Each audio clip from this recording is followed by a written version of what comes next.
Bismillahirrahmanirrahim. Assalamualaikum warahmatullahi wabarakatuh.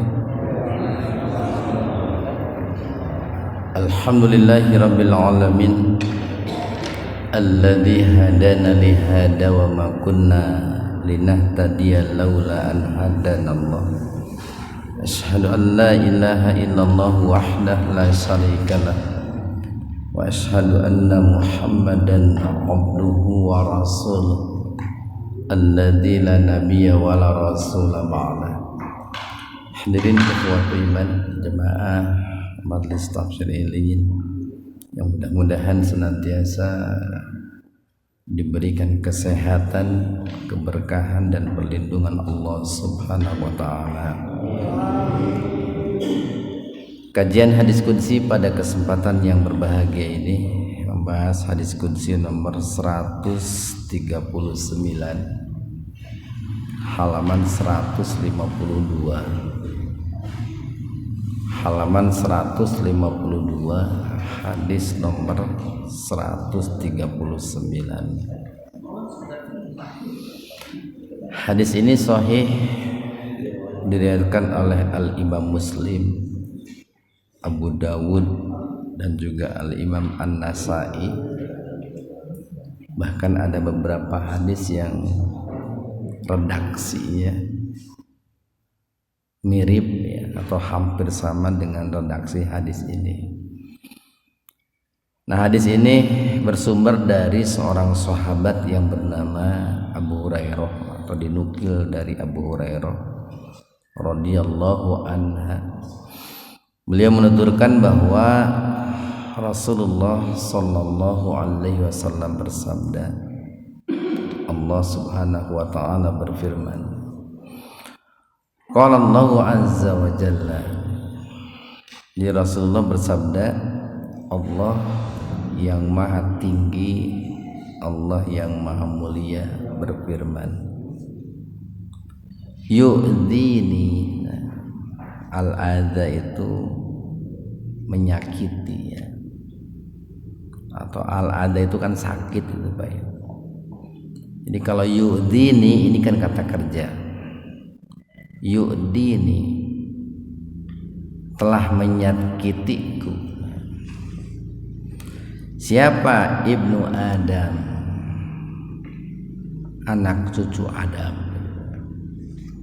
Ini kata Allah, Allah berfirman, anak Adam telah menyakitiku gitu. Tapi harus dipahami bahwa menyakiti di sini bukan menyakiti yang seperti kita pahami gitu ya. Menyakiti fisik bukan gitu ya.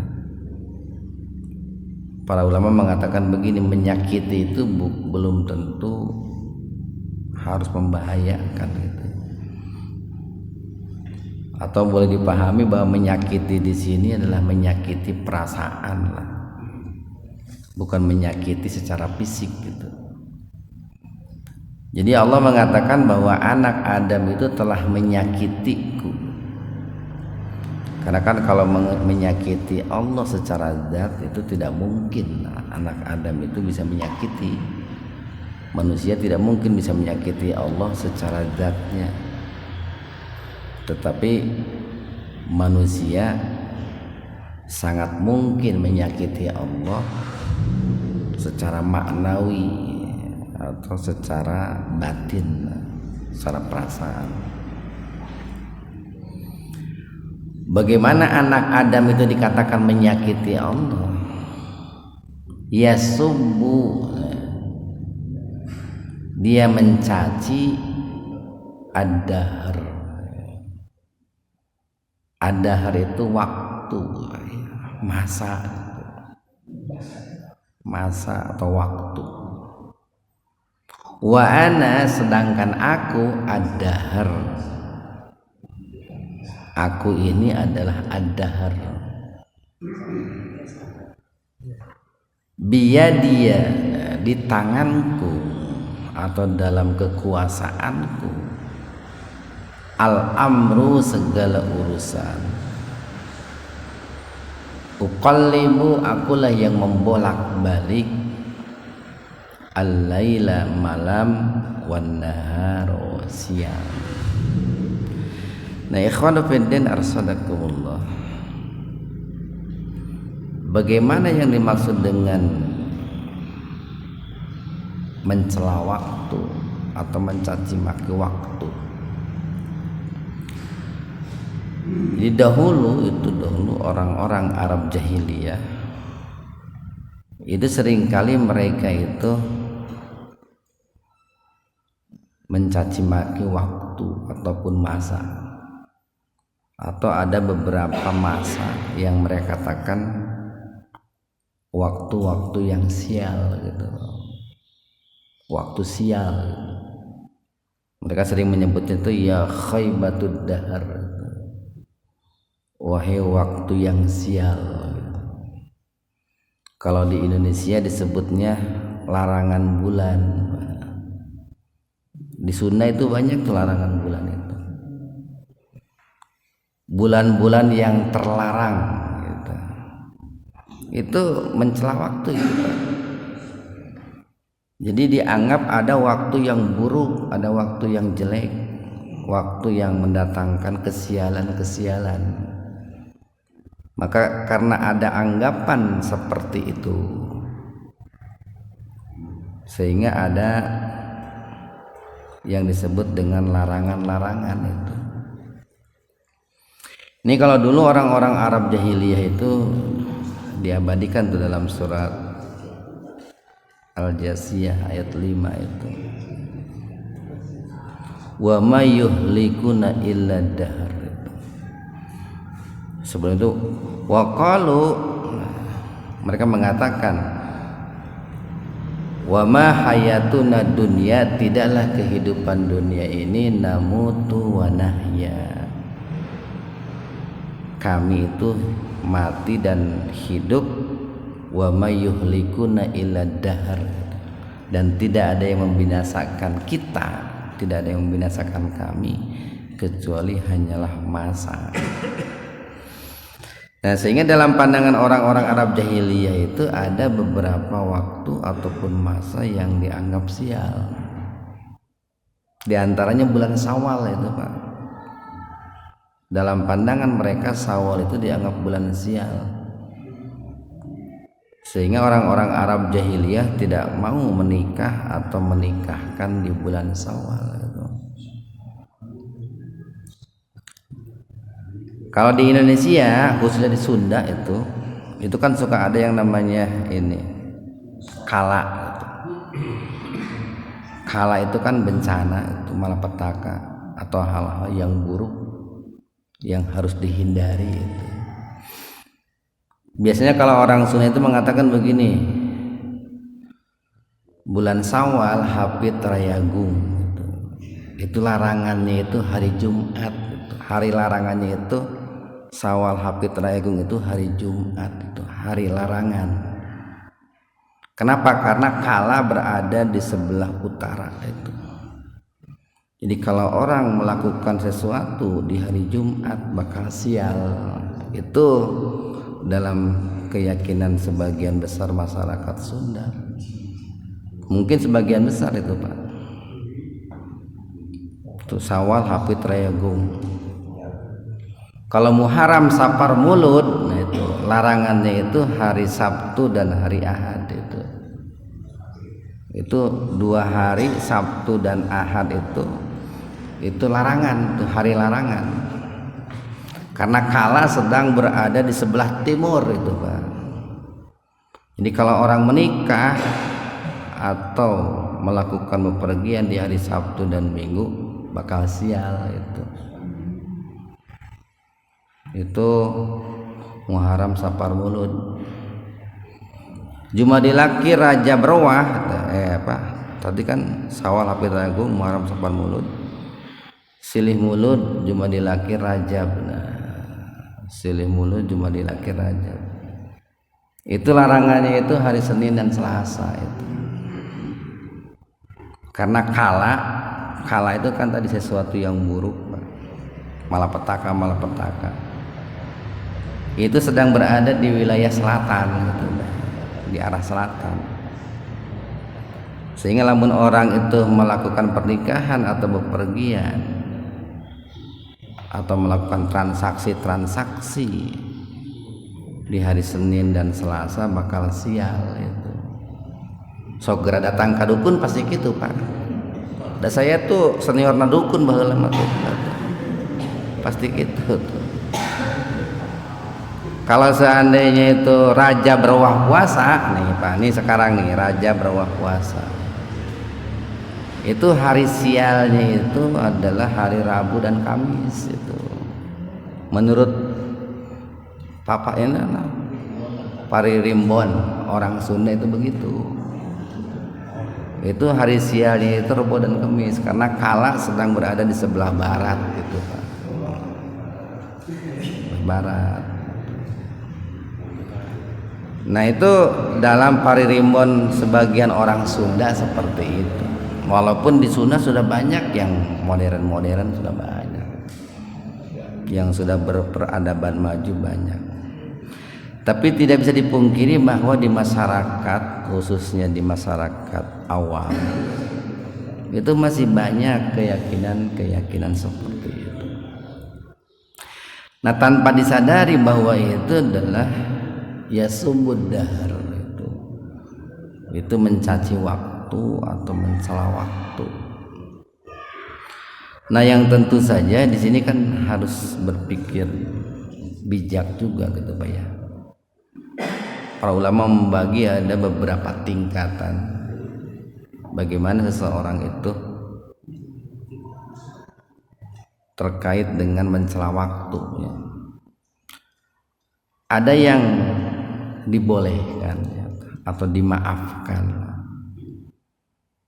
Jadi tidak dikategorikan berdosa manakala seseorang itu mengatakan hanya sebagai informasi saja Pak. Umpamanya kita mengatakan begini, duh hari ini cuaca sangat panas itu. Sampai-sampai kita kelelahan, kehausan, atau panas bangetnya cuaca hari ini gitu. Itu kan sebagai informasi aja itu Pak. Itu dipandang tidak dikatakan sebagai mencela waktu itu. Tidak dikategorikan mencela waktu kalau kita mengatakan seperti itu atau yang semisalnya. Karena itu kan hanya memberikan sebagai sebuah informasi saja. Atau kita dalam rangka introspeksi diri boleh Pak. Umpamanya saya tidak akan melakukan perbuatan seperti waktu itu. Saya tidak akan mengulangi perbuatan seperti di hari itu. Itu kan kita menganggap bahwa di hari itu adalah hari di mana kita itu mendapatkan kesialan-kesialan. Itu sebagai introspeksi. Pokoknya mau diulangi deui ucapan eta, perbuatan eta seperti yang dilakukan di hari itu. Itu sebagai introspeksi diri saja, itu tidak mengapa. Ada yang masuk kategori dosa besar Pak, dosa besar, tapi tidak sampai ke tingkat perbuatan syirik, tidak. Jadi kategorinya dosa besar. Kapan? Yaitu seseorang itu meyakini bahwa yang namanya dahar itu, masa atau waktu, itu makhluk Allah, itu ciptaan Allah. Tetapi dia mencelanya. Nah ini dia mencelanya. Yang menyebabkan dia berdosa besar mencelanya Pak. Jadi dia meyakini bahwa apa yang terjadi itu karena kehendak Allah, tetapi dia mengaitkan kejadian buruk itu dengan waktu itu, sehingga dia mencela waktu tersebut.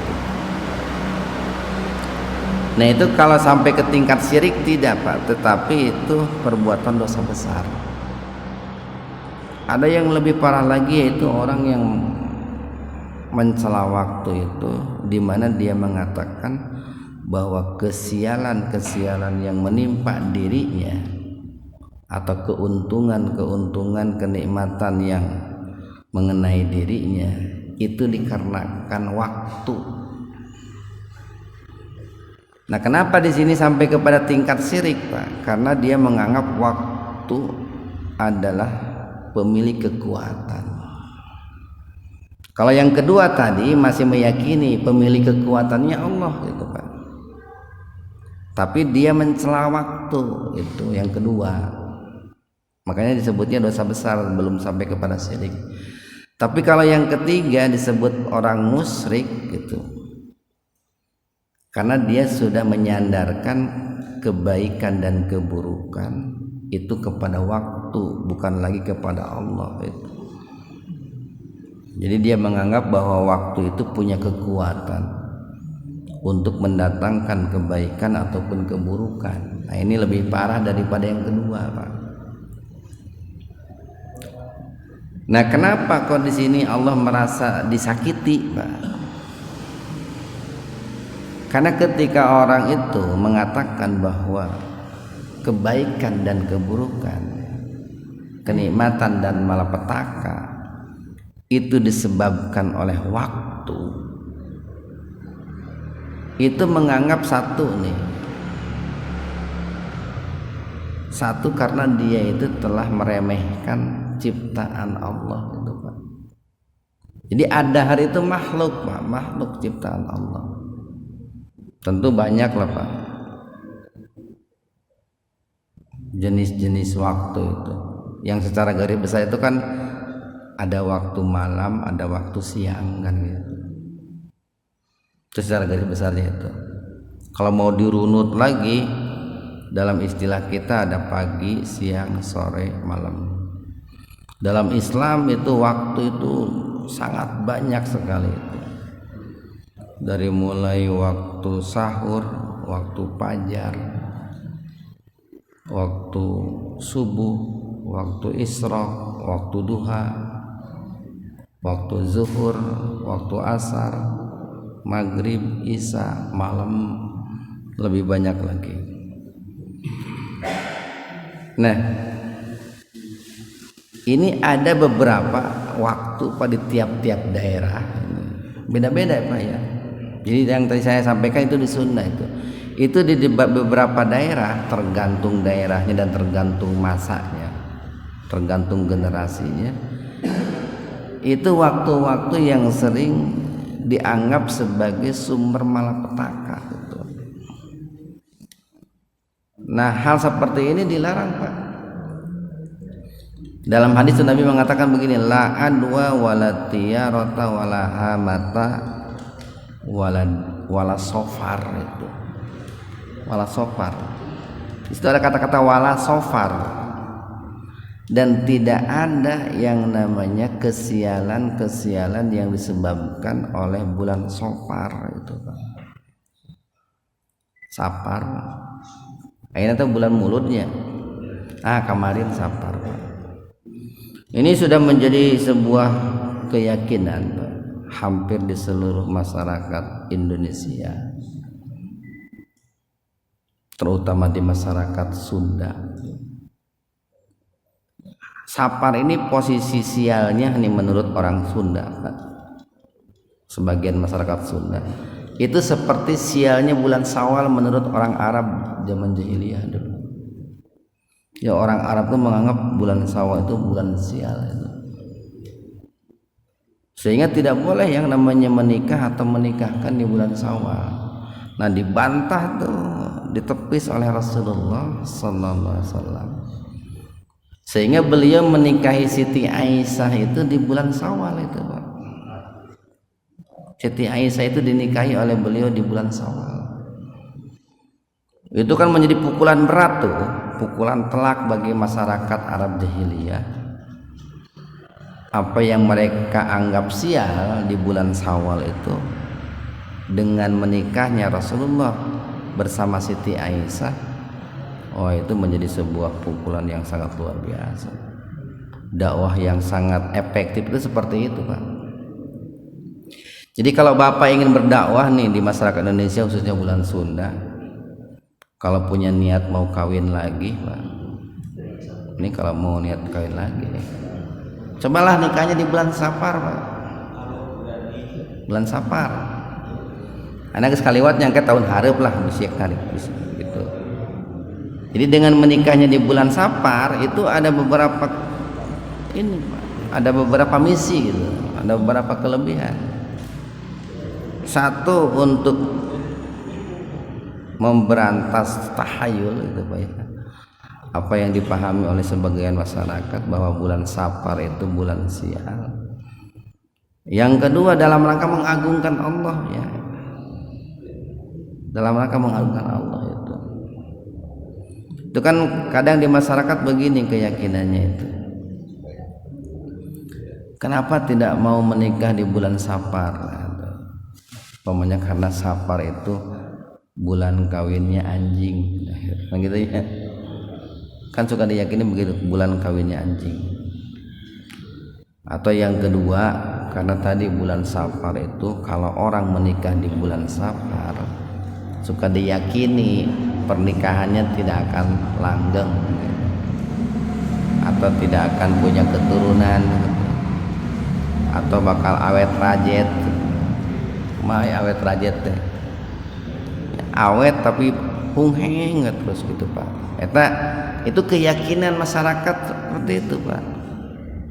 Nah, tanpa disadari Pak, keyakinan seperti itu adalah sebuah perilaku di mana dia itu mencela waktu Pak. Mencela waktu. Atau aya larangan bulan teh tong ngabangun bulan naon eta nya. Pokoknya mah bulan mulut da paina eta. Bulan mulut. Saya pernah punya langganan itu. Setiap hari itu Pak. Setiap hari. Tidak pernah berhenti ngebangun dia.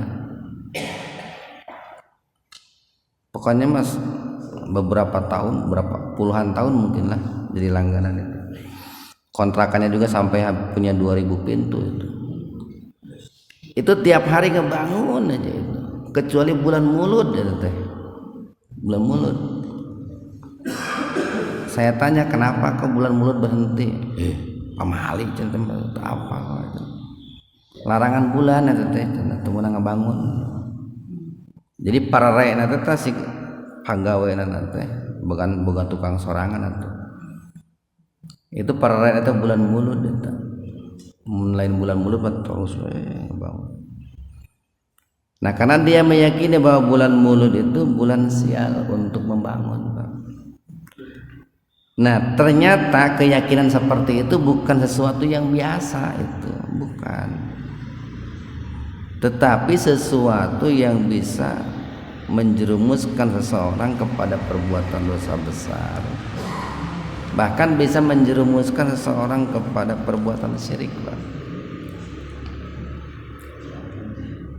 Jadi kita harus punya keyakinan seperti ini bahwa Allah Sang Maha Pencipta, di antara ciptaannya itu, di antara makhluknya itu adalah ad-dahr, waktu, masa. Dan semua waktu, semua masa yang Allah ciptakan itu baik Pak. Baik. Tidak ada waktu yang buruk, tidak ada waktu yang sial. Kenapa? Karena yang namanya waktu itu kan makhluk. Makhluk itu tidak punya kekuatan, tidak punya kemampuan untuk mendatangkan kebaikan, untuk mendatangkan keburukan. Yang punya kekuatan mendatangkan kebaikan keburukan itu kan Allah itu. Makhluk apapun itu tidak bisa Pak. Kemudian ketika orang itu mencela waktu tanpa disadari, berarti dia itu kan sudah mencela, mencaci ciptaan Allah kan gitu. Itu jauh beda lah ketika seseorang mencela manusia itu. Oh sia macana goreng rupa pisan gitu. Itu kan berarti dia sudah mencela penciptanya Allah gitu Pak. Ini suatu hari itu pernah terjadi pertengkaran antara dua sahabat itu, antara Bilal bin Rabah, saya lupa lagi siapa satu lagi namanya itu. Nah sahabat itu mengatakan begini kepada Bilal itu, kamu itu hanyalah seorang budak dari seorang perempuan yang hitam gitu. Bilal enggak terima itu dengan ucapan itu, lalu melapor kepada Rasulullah SAW. Kemudian Rasulullah bersabda, sungguh dalam dirimu, itu saya lupa lagi sahabat namanya itu masih terdapat tabiat orang jahiliyah, karena engkau mencaci sahabatmu Bilal bin Rabah dengan menyebutkan engkau seorang budak yang lahir dari seorang perempuan yang hitam. Saking menyesalnya sahabat itu mengatakan sambil menempelkan pipinya di tanah, saya tidak akan mengangkat pipi saya sebelum engkau menginjak-injak pipi saya dengan terompahmu yang mulia itu, wahai Bilal itu. Nah, jadi ketika seseorang itu mencela waktu, mencela masa, itu sama dengan mencela manusia, mencela ciptaan Allah. Makanya tadi ketika seseorang itu mencela waktu, Allah itu sangat tersakiti, sangat tersakiti. Dia harus ditanamkan keyakinan dalam diri kita bahwa seluruh waktu itu baik, baik. Karena penciptanya Allah itu kan maha baik gitu, maha baik. Nah, adapun kesialan-kesialan yang menimpa diri seseorang, di samping itu adalah takdir Allah, di samping ketetapan Allah, itu tidak lepas dari kesalahan-kesalahan ataupun dosa-dosa yang dilakukan oleh dirinya, Pak. Jadi kalau orang itu terkena musibah nih Pak, di satu sisi itu ketetapan Allah, di sisi lain karena dia salah melangkah gitu. Dia salah melangkah. Walaupun tidak semua musibah terjadi disebabkan oleh kesalahan, tetapi sebagian besar musibah itu disebabkan, pemicunya itu adalah kesalahan manusia itu. Jadi tong nyalakeun batur, tong nyalakeun waktu itu, Pak. Di semua waktu itu bagus. Nah, ini tanpa disadari ini Pak, tanpa sadari. Kening lamun di masyarakat itu biasanya itu Pak. Bahkan kalau di masyarakat itu bukan hanya waktu Pak. Di masyarakat itu di samping ada waktu-waktu terlarang, ada juga ini apa, tempat-tempat larangan. Tempat-tempat larangan. Ada waktu larangan, ada tempat larangan, ada perbuatan-perbuatan larangan. Yang mana semuanya itu barangkali tidak ada sumbernya, baik dari Al-Quran ataupun dari hadis Pak. Umpamanya begini nih, yang terkait dengan waktu sudah jelas tadi ya, kayak bulan Safar, Mulud gitu. Ada yang terkait dengan umpamanya tiaroh itu Pak, tiaroh itu menggantungkan nasib itu kepada burung Pak. Mengaitkan nasib kepada burung, kepada kucing gitu. Jadi ketika orang itu lamun di perdukunan Pak, biasanya ku hasep. Lamun hasepna tertiup ke arah timur, kemana Pak Pitoyo hilang sesuatu, datang ke dukun. Si dukun tuh nyalakan api, tinggalikeun ke arah asapna. Oh iya si maling Pak Pitoyo ke kabelah wetan ya, kaburna ka wetan. Ketebak angin teh ka belah kulon, balik dia ke kulon tah. dia mengkol ke kidul, ke kaler, kan gitu. Itu bisa di perdukunan begitu.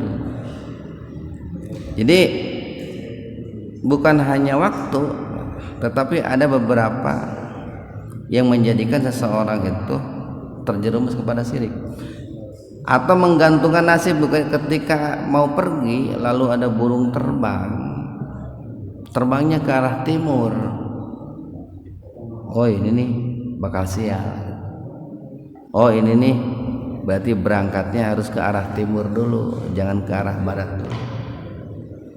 Nah itu adalah keyakinan yang disebut dalam Islam itu sebagai tahayul, Pak. Tahayul. Walaupun sekarang sudah modern, Pak, itu sudah modern, sudah 2026. Tetapi keyakinan seperti itu tanpa dipungkiri di masyarakat itu masih banyak. Jadi kalau mau begini, Pak, perhitungannya jangan berbau mistik. Umpamanya Bapak punya rencana untuk kawin gitu, atau menikahkan. Saya mau menikah itu nanti bulan bulan Rayagung gitu. Perhitungannya bukan perhitungan baik atau buruk, bukan. Perhitungannya kenapa saya menikah di bulan Rayagung? Satu umpamanya nih, karena pada saat itu kebetulan keluarga itu pulang kampung gitu, sehingga mereka tidak direpotkan dengan pernikahan saya kalau mau hadir. Pas kebetulan pulang kampung kan begitu kan. Yang kedua mungkin saya di bulan Rayagung itu orang yang beli tanah mau bayar gitu, Pak, di bulan Rayagung, sehingga saya punya duit, atau menang gaji ka-13 bulan Rayagung gitu, boga duit. Nah perhitungan kayak begitulah, Pak. Itu diperbolehkan kalau perhitungannya seperti itu. Yang tidak diperbolehkan itu tadi perhitungan yang berbau mistik. Nah itu dilarang dalam Islam itu. Nah mudah-mudahan ada manfaatnya dan menjadi ilmu untuk kita semua. Subhanakallahumma wa bihamdika asyhadu an la ilaha illa anta astaghfiruka wa atubu ilaik. Assalamualaikum warahmatullahi wabarakatuh.